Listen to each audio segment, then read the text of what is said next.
stuck in his booth.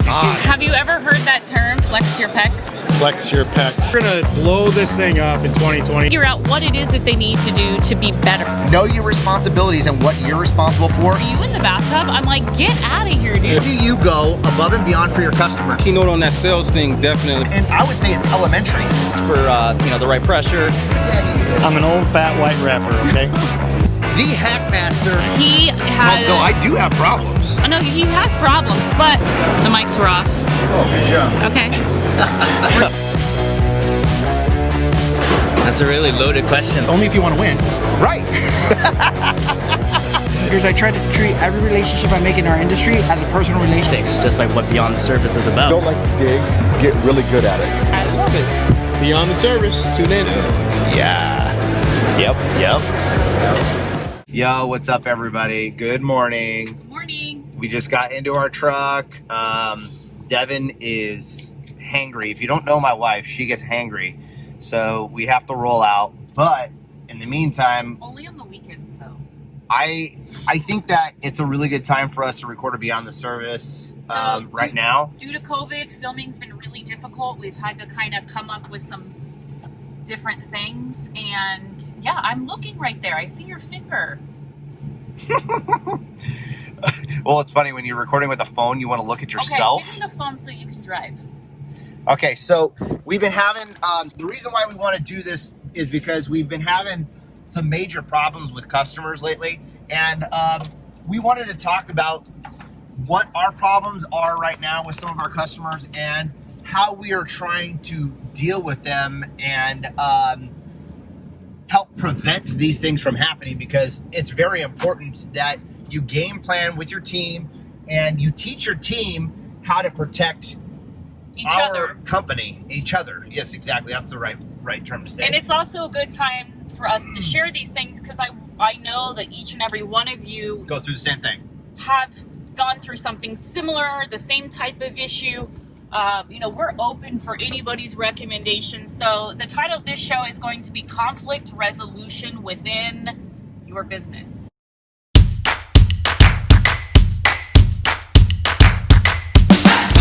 So one of the first thing, Devin posted on Instagram the other day, this situation where a customer owes us money. It was a warranty call and it was a non-covered cost. It was way out of my service area. They absolutely knew the non-covered cost. I knew there was red flags before I even started the project. And I told them, I was like, I don't even think I should do this. But this lady's so psycho that if I don't do it, we have to deal with the repercussions of you can't not turn providing it while the service. we're okay, my arm is going recording. dead. Calm down. She is how many months overdue? Since April, so it's 8 months. 8 months overdue. And this lady, we keep on emailing her every month to collect our money. She calls and just straight flips completely out, saying that we're harassing her to get paid. Devin, you tell the story about that side, because I didn't even hear the whole phone call. Like, it's crazy. So here's the gist, right? You go to your dentist, you get your work done, your insurance doesn't pay, you have to pay, right? We don't work for free. Your dentist doesn't work for free. People don't work for free. So they didn't pay. She at first was like, okay, I'm going to keep calling them so that they pay. They didn't. 8 months after not getting paid, yeah, it's ultimately the homeowner's responsibility to pay. We even have in our contract that states if there's no guarantee of coverage of insurance or home warranty program. So last we talked to her, it was in October. I didn't send her a statement in November. I sent her a statement in December. She calls us telling us that we're too stupid to get paid, throwing F-bombs left and right, telling, say, take her to court. Disrespecting our employees. Screaming. Here's the thing. I adjusted her account the day before. As a business owner, I know, am I going to really and 40 cents after 8 months? It's the end of the year. I'm going to adjust it and I'm just going to tell her Merry Christmas. She didn't even give us the opportunity to tell her that we had adjusted her invoice. Thank you very much. So what is the conflict resolution there? Do you fight fire with fire, or do you smile and let this person disrespect you, devalue you, demean you, threaten you? What do? You just let it go. You let it slide off your back, lube it up, and let it slide off your back. But it's easier said than done. It's a trait that has to be learned over time. It's very difficult to not take it personal and go to sleep at night. And it's something that you're going to have to do. What do you think, Devin? Yeah, I think you need to just let it go. I mean, at the end of the day, obviously, when people are going through financial hardships and difficulties, there's triggers and there's stresses, and those people react in a very negative, hurtful way sometimes because they do feel threatened. Even if they have an $800,000 house. Yeah, people will go crazy. So, moral of the story is, My butt's getting if hot. you're on the end of that, don't disrespect, don't devalue people. Understand that there are good people out there, and her invoice was already adjusted. It was just absolutely insane to me. So the other situation was we had a really big project on a massive lot. Hi, Alex. This was, Hi, we Ray. got our kids in the back here. That's Reagan Quinn, Alexandra Ray. They're starving too. They were up all night gaming, screaming, and fighting and beating each other up. You know, that's just what siblings do. So anyways, massive project. And we had over 30 recorded phone calls with this gentleman. He knew exactly what we were doing and what we could not do because we couldn't go that far out.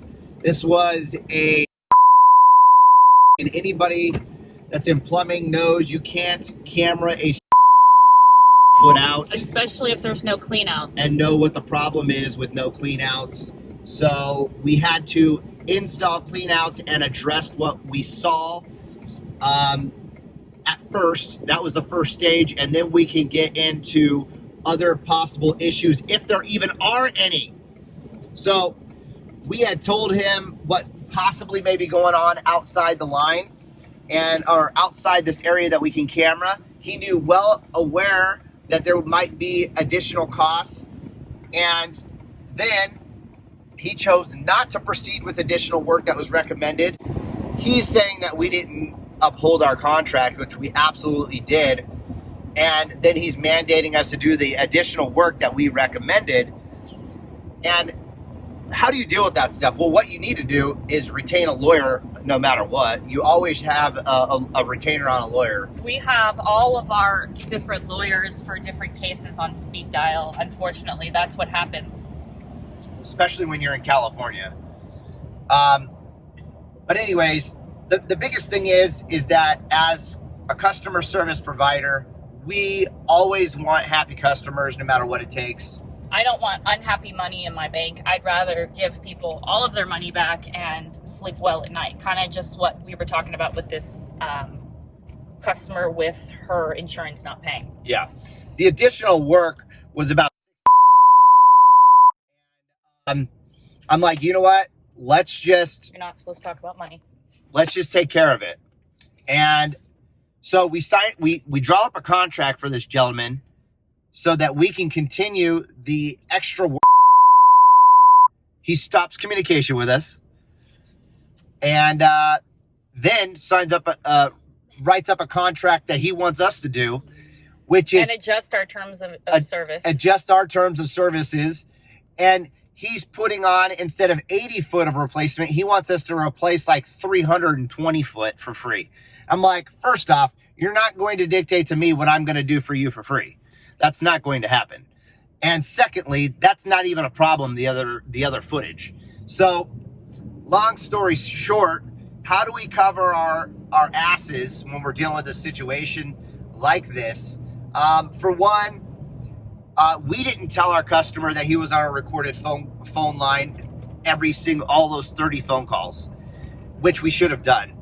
So make sure that you're educating your technicians in the field that if you do have a recorded line, and you're investing in good software,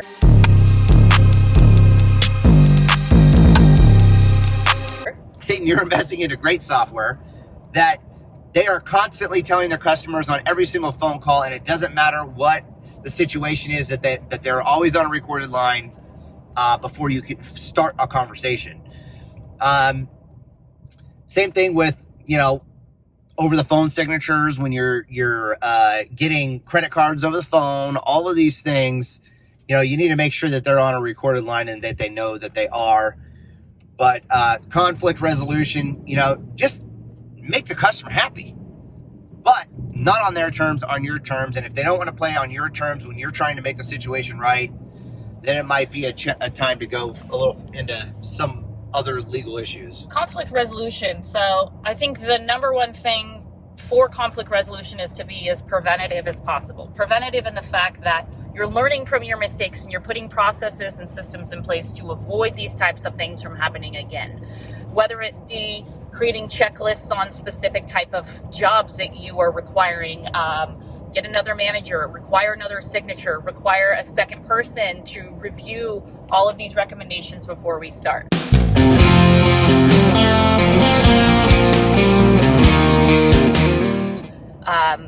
Well, especially on big contracts, that's a great point, is that you have to be preventative. If you have somebody that gets the initial contract done and it gets signed, you need to have a review team review the whole contract before the project starts to make sure that we're all checking each other. And don't be offended that somebody else is checking your work. I have people checking my work all the time. Devin checks me every day, all day long, to make sure I'm doing my job the way I want it done. Our office manager catches my mistakes all day, and I don't ever get upset. I just say, you know what, thank God for you that I have somebody that checks up on me, and we're a team.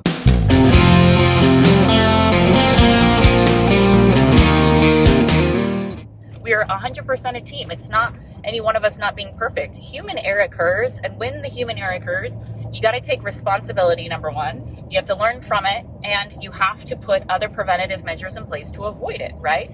Ultimately, like we said, we're going to take care of this customer. Yeah, it wasn't in our contract. Do we want to sit through court and arbitration and all kinds of crap for something that we could easily do just to make them happy? Fine. I know that a lot of you guys are watching this and saying with your stubborn head, no way in hell I would do that. This guy should kick rocks. How much money you're actually losing? How much sleep are you losing preparing this legal case against this person, getting all of your documentation together, when you could have just gone and bammed out that job and moved on with your life. And had them sign a release basically saying that the contract is now complete, whatever it is. Get a lawyer involved, have them review your paperwork just to make sure, based on what your state requirements are, that it's being done correctly, and move on with your life. Right? That's all we can do. Move on. Get it out of your head as fast as possible. And if that person's not able to meet you guys on site, FaceTime them, do a Zoom meeting, record the meeting, attach that meeting to the job. That way, all of that's documented, the conversation, everything that's recommended. Of course, when you're doing the Zoom meeting, you have to tell that person that you're recording the meeting also. So make sure you're doing that. Any other things that we want to talk about for today's episode of conflict resolution on the service? No, I think you nailed it all. Make sure you're covering your ass. Speak to your customers on how you protect not just yourself as a contractor, but them as a consumer. And document everything. And I have definitely had people that were pissed off about the amount of documentation and the recorded phone calls and this and that. But you know what? If they're not okay with us protecting each other, them and us, then that's not a customer that we want to do business with, and they can go elsewhere. Yeah, they can go to Joe Schmo, who still uses carbon copy invoices. Not trying to talk crap to people, but I'm saying is like, our world is changing so much, and especially when financial issues and COVID and all these things are such a high stress thing for people. People do really weird things, and you just have to make sure that you are CYA, which is covering your ass. Hell yeah. So that is the episode. Cover your own ass. Cover your ass. We're going to go to breakfast. Have a good day, everybody.